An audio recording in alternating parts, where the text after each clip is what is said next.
Hello, welcome back to another video. Welcome back to the YouTube channel and another transfer video. I didn't expect to be dropping two transfer videos today. Make sure to check out the Premier League countdown video once again at 8 p.m. as well. And yeah, so this will be two more uploads on this channel as you're seeing this. And yeah, then we're done for the day. Unless there's any breaking news at night, because at this point, there's going to be breaking news pretty much every hour. And we needed to get a move on these past couple of weeks. And literally, as I've started recording, Fabrizio Romano just tweeted at this current moment at 4:34.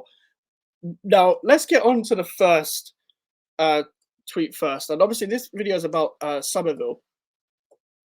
Now, I'm excited. I'm trying to hide my excitement. I'm really excited. I'm trying not to get excited just because I want to just get the deal done. Now, first reported by Darmesh Online, obviously first actually reported by ex-West Ham employee as it always is. West Ham United in advanced talks with Leeds United over signing of winger Crescencio Summerville. West Ham hopeful they can strike a deal for player emerging as primary target in that position.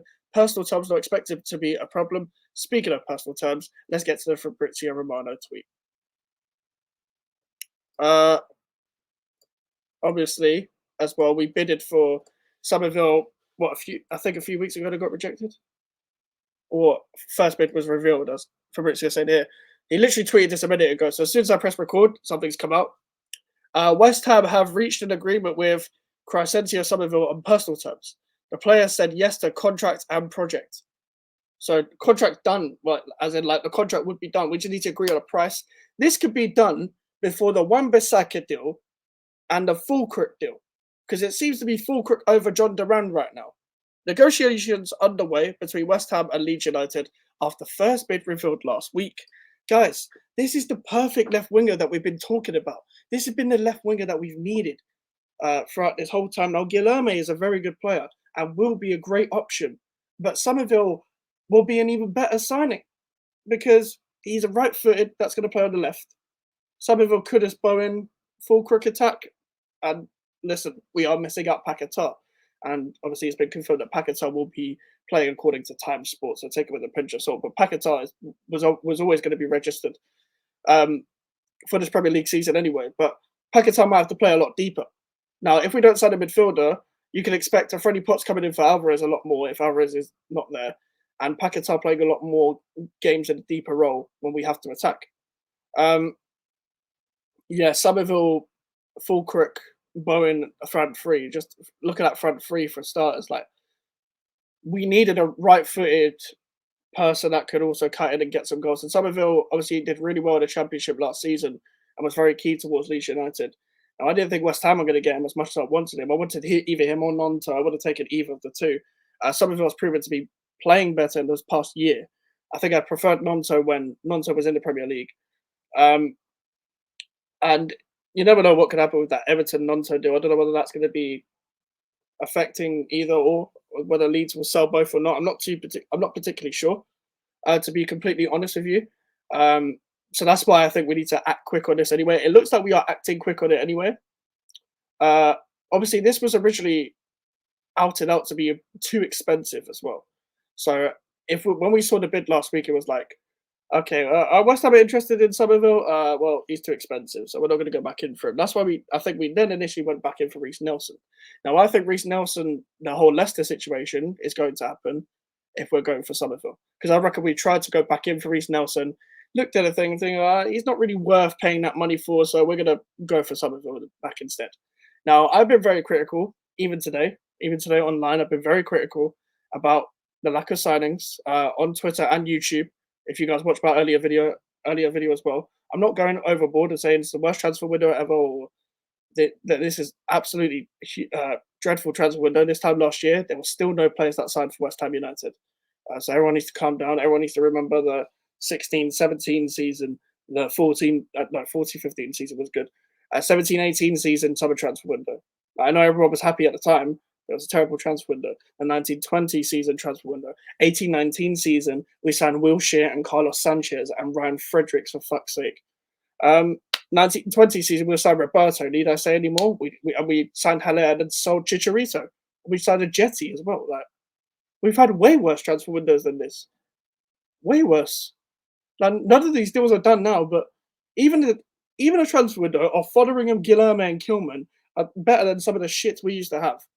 Because people would be like, oh, but in 17-18 season, we signed Arnautovic, Zabaleta, and Chicharito. Chicharito was good, but never used properly because Bilic was a fucking idiot at times. I'm sorry if you guys like Bilic, but Bilic as a manager was shit.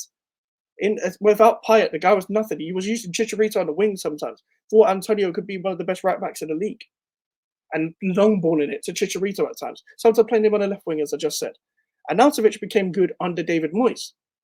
Zabaleta had good moments, was very good with the club, but was washed. Jose Font was signed 6 months before that. We signed him and Snodgrass after replacing Dimitri Payet. We've had worse transfer windows than this. Think about the 2021 transfer window. We got Europe done, but we still needed a striker. We sold Haller, we got Lingard, but we still needed a striker. We would have got Champions League if we had a striker in that season. I could bet my money on that. I would have bet my money on that. If we had a striker then, I would have actually bet. Actually, I wasn't even 18 then. But we've had worse transfer windows than this. Way worse. Even the 21-22 season, we signed Krau and Vlasic on deadline day as panic buys. Never used Vlasic and never used Krau. Zuma and Areola. Zuma was the only permanent signing that was used, that actually used, and he got injured a lot. Areola has been a great signing. It was a loan at first. We've had way worse transfer windows than this, guys. Back to Summerville. This could be transformative towards our team. He'd come in and instantly start for West Ham. That's without a doubt. I don't want to see Kudus on the left ever. I never want to see Kudus on the left. We watched the Wolves game in pre-season. I never ever want to see him on the left. Don't know why he was starting on the left and Cornet on the right. Someone mentioned that it was probably because Bowen will come in, he'll start on the right, Kudus on the left. I don't want to see Kudus on the left. I don't want to see Paquetá on the left. Start Summerville or Guilherme on the left, or Cornet. I think Cornet will probably be sold. If I'm being completely honest, I think Cornet will be sold. I think our left-hand side options are going to be Guilherme and Summerville. So that'll be a position addressed if we can get this deal done. I don't know what the price is saying. I know there's some people that pretend to be ITKs that pretend they know what they're talking about when it comes to the price as well. But obviously, I thought Summerville was going to be expensive. So it's interesting to know that even though Leeds United didn't need to sell because Archie Gray was being sold for 40 million. It's interesting now that why they would have dropped their price. So I don't know whether Summerville was maybe be like, okay, I'm going to be very respectful at Leeds, but can I please just eventually leave? Or is it just the fact that they just think that they cannot hold on to Summerville for another season in the Championship? And that he's too good for the Championship, and that his agent may be pushing for it or something, because there's a lot of clubs that are probably interested. Now, I actually spoke to, funny enough, I spoke to Grizz from the Big Six show, very, very vaguely about this Summerville deal. I just asked, do you think we'll get him? And he said yes, because he's got a lot of insiders with Liverpool as well. And he said West Ham in talks with Summerville pretty much at the same time as Darmesh reported it. He said one off the LFC list. Thank God, because Anthony Gordon to Leeds United, fucking hell, Anthony Gordon to Liverpool things have jumped back up again. And I said, reckon we get him, Grizz? And he said, yeah. So that's obviously a prediction. Doesn't mean it's foolproof or anything, but there seems to be confidence that this will get done. And I'm very, do you know when I see that West Ham are confident to get a deal done, I cannot believe my eyes half the time. I cannot believe it. I can't believe my eyes. Because I'm like, hold on. Are you sure? Are you sure? Are you sure that, and luckily, if Liverpool aren't interested, I don't know if there's a club that are bigger than us that are going to hijack the deal, because this was a very Aston Villa signing if they didn't need him or if they needed him. But they've got so many wingers now, even though he could play on the right for Villa. They have addressed this before. They do need someone that can play more on the right side. I know Leon Bailey's there, but he's the only option that can really play on the right. But this would be a very Aston Villa signing to hijack as well, because they get business very quick. I don't know who else was interested in Summerville. I'm assuming Everton probably were after looking at Nonto as well, but they probably thought Nonto was more realistic. Roma were interested. I know I think Roma were interested, but they've got Sule now, who came out and said that his agent came out and said he would never go to Leicester City because they're a club without a sporting project, which is outrageous, to say the least. But that also means that Reece Nelson's probably going to Leicester, and I was like, "Ugh, who are we getting now?" Because we missed out Jaden Philogene, which was probably one of the ones I was most gutted out. I'm always gutted when we miss out on Championship stars. Him and Jacob Greaves, we missed out on both of them, but we was never going to get Greaves due to the fact that we had uh, centre back. I think we signed Kilman by then. By the time he moved to Ipswich, so it made sense, I guess. But we would have liked another centre back. Obviously, I know that we're still interested in Tadibo, but he obviously wants to move to Juventus. As Sport Witness, Sport Witness are actually quite reliable from what I've seen. Obviously, the Jota Silva deal as well. That was reported yesterday about him going to Nottingham Forest. I just tweeted well then because I knew nothing about the guy in anyway. A lot of people were pretending like they watched the guy week in week out, but I never watched the guy, so I don't know. I don't know.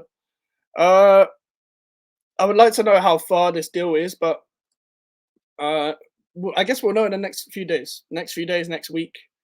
Um, I would like a deal done this week. A deal. And I'm asking, I'm being very nice when I'm saying a deal because I've been getting very impatient with this transfer window.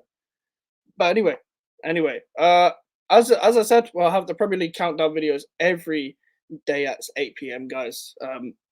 So as soon as we get to the Premier League starting, all the Premier League countdown videos will be done. And I have my Premier League predictions video as well. I have my Championship predictions video a week before, which is next week. I will be at the Betway Cup game against Celta Vigo, so I'll see if I can get an upload done. Well, I already have an upload in advance, probably by then. And I'll get to watch the team play live, so that'll be interesting as well. And yeah, that is it from me. Make sure to like the video. Make sure to subscribe if you are new. Social medias are in the description if you want to follow me. And an email for the inquiries. I'll see you guys every day.